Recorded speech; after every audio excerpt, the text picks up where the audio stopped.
اولاد اپنے سکھ اور چین کو دیکھ رہی ہے کہ میرا سکھ اور چین ضائع نہیں ہونا چاہیے. شادی کے بعد مجھے والدین کی کر پسند نہیں ہے. ایک آزاد ایک انڈیپینڈنٹ لائف کا جو نعرہ لگا ہے، اس نے یہ جو محبت کا، پیار کا، عقیدت کا، احترام کا ایک جو رشتہ تھا ماں باپ اور اولاد کے درمیان، اس کو آگے پیچھے کر دیا. یہ درست نہیں. ایک شخص کی شادی ہوئی، اب شادی ہونے کے بعد بہو ملی سر کی ہوتی ہیں، بعض ایسی آ جاتی ہیں شادیاں کر کے جن کو نہ لڑکے کی ماں اچھی لگتی نہ لڑکے کا باپ اچھا لگتا. یہ جو میں واقعہ سنا رہا ہوں، اسی طرح یہ لڑکی آئی گھر میں اور اس کا بوڑھا باپ جو تھا اس کو ایک آنکھ نہ اچھا لگا اور وہ بوڑھے باپ کے پیچھے پڑی ہوئی. چپتا تھا یہ بوڑھا باپ اس کا، یہ کیوں میرے گھر میں؟ اس کی چھوٹی موٹی سی خدمت بھی اس سے نہیں ہوتی تھی. آخر کار ایک دن شوہر صاحب گھر پر آئے، یہ منہ چڑھا کر بیٹھی ہوئی تھی. اب یہ ویسے بیوی پر لٹو ہوا تھا.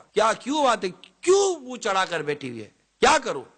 اب ایک دن بھی میں تمہارے باپ کے ساتھ نہیں رہ سکتی. مجھ سے نہیں ہوتی اس کی خدمت، مجھ سے نہیں ہوتی اس کی ویسی خاصیوں کی آواز نہیں سن سکتی. یا تو اس گھر میں یہ رہے گا یا میں رہوں گی. اب بیوی کو سمجھانے کے بجائے یہ بیوی کے مشورے پر غور کرنے لگا. کیا کروں کیا کروں؟ جی چاہتا تھا اس کو پکڑ لو کہ یہ سوچ رہا ہے کہ میں کیا کروں. اب یہ سوچ رہا ہے کہ میں کیا کروں، بیوی کی باتوں میں غور کر رہا ہے. شام کا وقت ہو گیا، باپ کو لیا، گھر سے باہر نکلا. قریب ہی ایک ویرانہ سا تھا، پہاڑ جیسا اور چھوٹا موٹا گار ٹائپ کا بنا ہوا تھا. ایک باپ کو لا کر وہاں بٹھا دیا. کہا بیٹا کہاں خیریت ہے؟ کہاں کیسے لائے ہو مجھے یہاں پر؟ یہاں لا کر کیوں بٹھایا بیٹا مجھے؟ کہا ابا جان اب آج صاحب یہیں رہو گے. ہیں میں یہیں رہوں گا؟ ابا مجھے بھی تو خوشی کے ساتھ زندگی گزارنے کا حق حاصل ہے نا، میرے بھی تو بیوی بچے ہیں، میں کب تک تم کو برداشت کرتا رہا؟ میرے گھر کا سکھ چین برباد ہو گیا، ابا تم یہی پڑے رہو.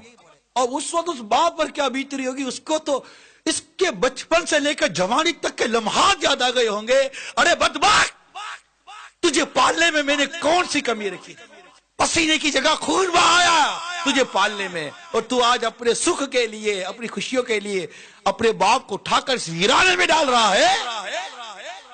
باپ ضبط کر کے کہنے لگا بیٹا جیسی تیری خوشی مگر دیکھ سردی ہے، تو تکیہ چادر لا کر تو دے دے، میں کیسے رہوں گا یہاں پر؟ ٹھیک ہے بابا کرتا ہوں. اس کا بیٹا کو 8-9 سال کا تھا نا، کہ بیٹا جاؤ گھر سے دادا کے لیے چادر لے کر آ جاؤ. وہ بیٹا تھا سمجھدار، گھر پر گیا اور چادر لا کر دی. جیسے چادر کھولی تو چادر آدھی تھی. چادر آدھی تھی. باپ نے کہا بیٹا یہ آدھی چادر کیوں لایا ہے؟ بیٹا کہنے لگا کہ آدھی چادر یہ تو دادا کی ہے نا، دادا کے لیے. بیٹا آدھی کدھر ہے؟ تو بیٹے نے کہا ابا آدھی گھر پر رکھی ہے، جب تم بوڑھے ہوگے تو تمہیں بھی لا کر میں یہی ڈالوں گا اور وہ آدھی چادر میں تم کو دوں گا.